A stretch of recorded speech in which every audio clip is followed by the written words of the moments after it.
नमस्कार। स्वागत है आप सभी को इस यूट्यूब चैनल में। आज हम इस केस स्टडी में बात करेंगे अमेरिका, जो आज वैश्विक महामारी का एक केंद्र बन चुका है। आज कोविड-19 महामारी की वजह से आज पूरे विश्व में यही चर्चा है कि इस कोरोना वायरस की लड़ाई में अमेरिका कैसे पीछे रह गया। देखिए, जब पूरा संसार द्वितीय विश्व युद्ध के बाद के सबसे बड़े संकट जूझ रहा है, उस समय अमेरिका भी काफ़ी लड़खड़ा रहा है। संसार के किसी भी देश के ऊपर जब भी कोई प्राकृतिक आपदा, मानवीय आपदा आता है या फिर आता था, तो सभी लोग अमेरिका पे निर्भर रहते थे। लेकिन आज वही अमेरिका, जो क्षेत्रफल की दृष्टि से चौथा स्थान रखता है पूरे विश्व में और जनसंख्या की दृष्टि से तीसरा स्थान रखता है, आज अमेरिका इस लड़ाई में काफ़ी पीछे चला गया है। देखिए, अमेरिका जो देश है, ये उत्तरी महाद्वीप का एक देश है और ये दो तरफ से महासागरों से घिरा हुआ है और एक तरफ से मैक्सिको और दूसरी तरफ से कनाडा से घिरा हुआ है।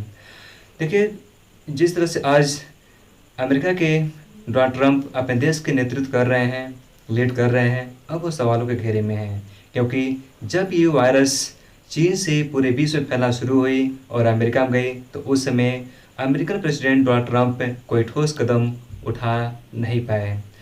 देखिए, उनका कहना ये था कि यदि चाइना पहले ही बता दिया होता तो आज ये स्थिति कुछ और ही रहा होता। लेकिन मेरा मानना ये है कि क्या गारंटी था कि यदि चाइना पहले ही बता दिया होता तो ट्रंप सही कदम उठाए होते।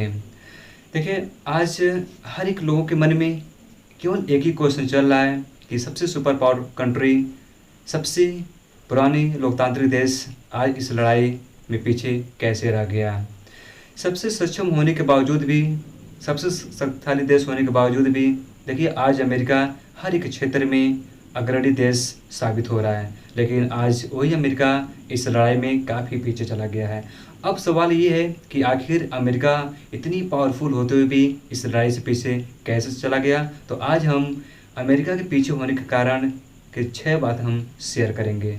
अमेरिका इस लड़ाई में पीछे इसलिए रह गया क्योंकि उसने कुछ गलतियां की। पहला गलती ये था कि 2018 में America global health security team को भंग कर दिया। ग्लोबल हेल्थ सिक्योरिटी की एक ऐसी टीम थी जो कोरोना जैसी महामारी को रोकने के लिए काफ़ी प्रयास करती थी और अमेरिका को चेतावनी देती थी। देखिए, अमेरिका की खुफिया एजेंसी ही अमेरिका को वार्न की थी, चेतावनी दी थी कि आने वाले कुछ समय में अमेरिका को बड़े बड़े महामारियों से लड़ने के लिए तैयार होना चाहिए। फिर भी अमेरिका उनके बातों को सीरियसली नहीं लिया और आज उसका नतीजा आपके सामने है। दूसरा गलती ये था कि जब ये वायरस पूरे विश्व में फैलना शुरू हुई तो उस समय अमेरिका कोई ठोस कदम नहीं उठाया। जिस समय सिंगापुर, ताइवान, ये सारे देश सही कदम उठा रहे थे इस वायरस को रोकने के लिए, उस समय अमेरिका कुछ नहीं किया। जिस समय पूरे विश्व में लॉकडाउन चल रहा था, उस समय अमेरिका के लोग समुद्र किनारे पार्टियां कर रहे थे, जश्न मना रहे थे, स्कूल, कॉलेज, ऑफिस सब खुले हुए थे। तीसरा गलती ये था अमेरिका का कि जब ये बीमारी फैलना तेज़ी से शुरू हो गई तो ये 2 फरवरी से लॉकडाउन करना शुरू किया, जो काफ़ी देर हो चुकी थी। अमेरिका के सबसे मशहूर वेबसाइट यहाँ तक ये कह दिया कि अमेरिका उस बहुमूल्य समय को अपने हाथ से जाने दिया।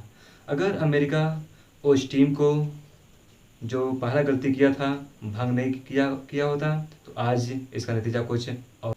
अमेरिका की चौथा गलती ये था कि जब कोरोना वायरस से पीड़ित मरीज बढ़ रहे थे तो उस समय बड़े पैमाने पर उनका जांच नहीं कर पाया।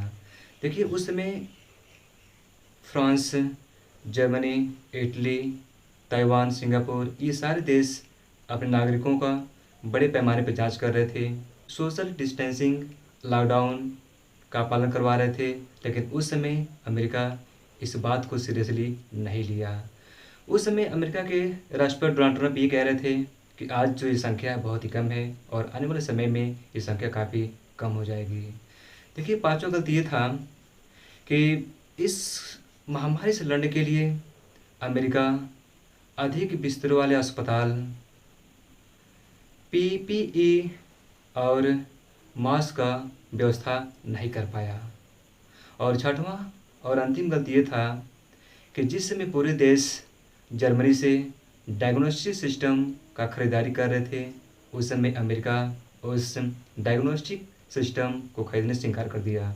वह एक ऐसा यंत्र था जो WHO द्वारा मान्यता प्राप्त था, फिर भी अमेरिका सही कदम नहीं उठाया और नतीजा ये है कि आज अमेरिका का सबसे बड़ा शहर न्यूयॉर्क वैश्विक महामारी का एक केंद्र बन चुका है। सबसे ज़्यादा आज मरीज निकल कर आ रहे हैं तो वह देश अमेरिका ही है। धन्यवाद।